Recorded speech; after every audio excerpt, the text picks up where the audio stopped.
It's all about the sound. Georgia, Alabama, Mississippi, Louisiana, Carolina, don't you wanna get down? Hey, this is Jaren and Neil from the Cadillac 3, and we're sitting down with Country Music Rocks. You guys just recently wrapped up the Nightlife Religion Tour in the UK, and you guys had a massive response with fans with a string of sold-out shows. Tell us a little bit about that experience over there, and what's it like for you guys to see and hear fans from miles and thousands of miles away embrace you and your music? That whole thing over there, it was always something that we wanted to do.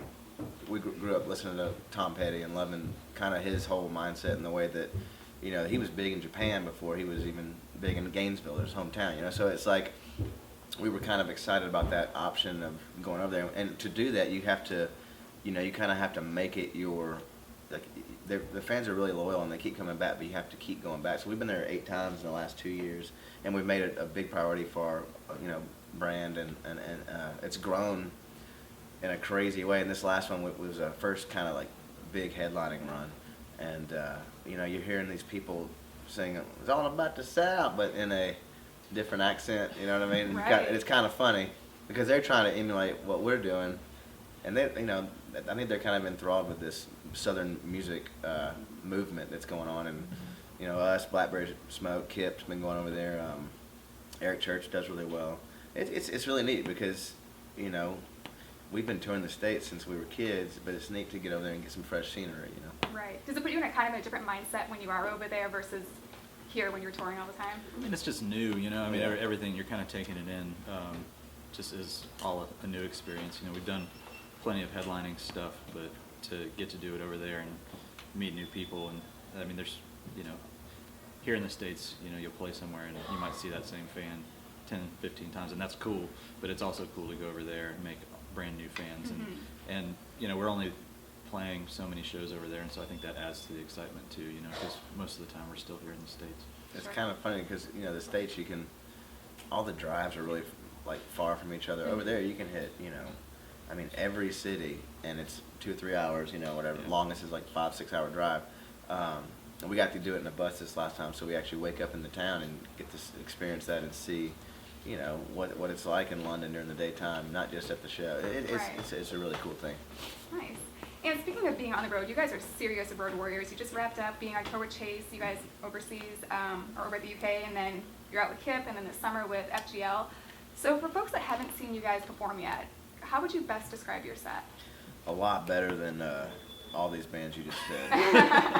No, I mean, what's funny about it is that is the mindset, though, going into these, you know, shows. And if you see us opening for somebody a lot of times, you know, the idea is to come in and steal their crowd and be better than the headliner. And so I think we've always kind of had that mindset. And the 3 of us on stage is a very natural thing. There's nothing, you know, put together about it. It's what we generally love doing, you know, as kids. So now we get to do it for a living. And I think you kind of see that in our show, and it's loud, much louder than everybody else usually. And there's a lot of noise for 3 dudes, you know. Sure. So it's exciting. It's a high energy show, a lot of booze, the occasional ballad.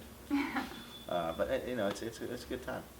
And how would you best describe the energy from the fans, even before you guys take the stage? I mean, they're ready for you guys to get out there. I mean, I'm sure you guys hear it right before you get on. Going into a wrestling match.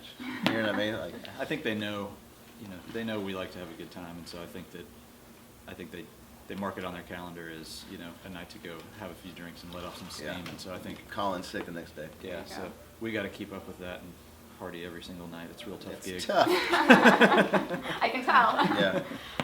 What was the first concert you guys ever attended that made a really huge impact on you, and it was kind of like, okay, that's what I want to do. I want to be a performer. I'll answer for Kelby. He's not here, but his first one was Hank Jr. at Starwood in Nashville. He was 5 years old, I think. I think, you know, my first show was the rock band Bush, I don't know if you remember them, and Hum and the Toadies all together at Memorial Gym. And I remember crowd surfing and feeling like I was gonna die, but also feeling so alive, you know. And I was like, that's what I want to do, you know. So. Yeah, I remember going to see the Smashing Pumpkins. They played at Municipal Auditorium, which is the old arena in Nashville, and it still to this day is the loudest show I've ever seen. And I just remember, and they were really kind of right at their peak at that point, you know. And I just remember. Was that Siamese Dream? Yeah. I just remember being completely blown away by that, and kind of think. I mean, I was already had started a band, but you know, I hadn't seen like the really big arena show yet, you know, and it really had a big influence on I me. remember seeing Garth at the Opry too. I was back. My dad played drums. Still does at the Opry, and I remember seeing Garth with the headset mic and making the Opry feel like a gymnasium. I mean, it was just crazy. You Right, know what I I can mean? imagine. And I remember being like, "That's how you do it." you Yeah. know? Awesome. And clearly, you guys have played a ton of venues. What's one venue that you haven't played yet that's kind of on your bucket list? We're gonna headline the Ryman. Yeah, that's the one. Just hometown, Yeah. obviously the history of the Ryman. That's coming up. We haven't booked it yet, but that's our next show in Nashville. That'll be our next big one. Madison Square Garden, obviously. That would be cool. We were supposed to do that with Eric Church last year, and we Couldn't do it. couldn't do it. But, Yeah. And you guys recently released a brand new single, Graffiti. Tell us a little bit about that. Give us some background on that song. Neil Mason. That was, I mean, it was just a song that me and two of my buddies got together, and myself and one of the other co-writers, Corey, we happened to have the same idea written down in our phone.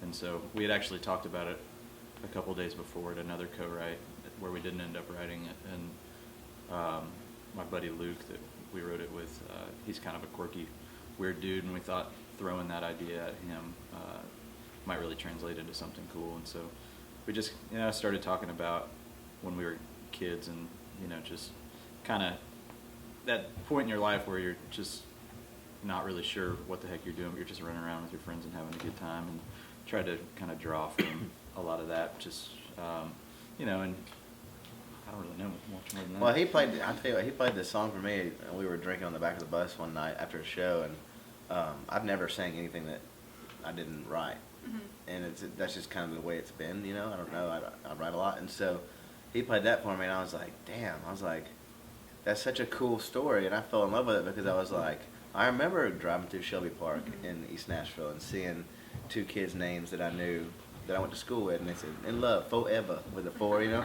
And they were famous. They were small town famous because I was like, oh man, that's awesome. I want to do that. So it was a cool thing, and it had this cool Springsteen-y vibe, and it also had this southern thing, and it's a great step forward for where our band kind of, you know, every band wants to grow, and that was a good stepping stone.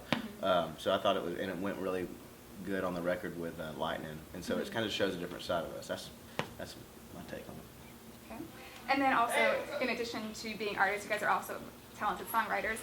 Is it hard, or is it getting harder now to determine what songs you want to, you know, keep closed before releasing, or do you kind of just know it's a Cadillac free song or not? We're definitely more conscious of it now. I'll tell you that in the past, you know, he wrote Payback for Rascal Flatts, and they'd already cut it before I even heard it, but we would have cut that. I think that was amazing. And I think also, you know, I'm glad it was a hit for Eric and Keith, but, you know, Raise 'Em Up would have been a great one for us now. I don't think when I wrote that song a couple of years ago, I don't think that we were that band yet. So I think these days, whenever we finish one, we run it through the old TC3 filter to see if that's something that I could sing every night, and is also believable to fans that kind of came up with this from the beginning. So you just gotta be conscious of, you know, you want to grow, but you don't want to change too much, and you don't want to say things that you don't mean. And so we've been really honest, I think, the whole time, and all our songs are very believable. And out of all your songs, what song or song title would best describe you guys? Probably Tennessee Mojo, I would imagine, or the South. Soundtrack to a six-pack. Yeah. Yeah, I mean, you know, it's all, that's what I was saying earlier about all our songs are very honest, and they're very us, you know, so all that, yeah. Okay. And then finally, country music is a genre that's significantly growing and it's evolving. What is one thing about country music that really resonates with each of you? I mean, just the stories, I think, lyrically, that's the thing that I think we're probably most drawn to, you know? It's the last genre where you, I mean, I'm not trying to diss any other genres, but, well, I kind of am. You actually hear a story a lot of times. And, you know, there's always going to be trucks about tailgates, trucks about drinking, whatever it is. But growing up, man, I was always drawn to it just because it's neat to hear the honesty and some of these people's stories, you know, like back in the Keith Whitley days and Don Williams and stuff like that, Hank, you know, Waylon, all that stuff, Christopherson.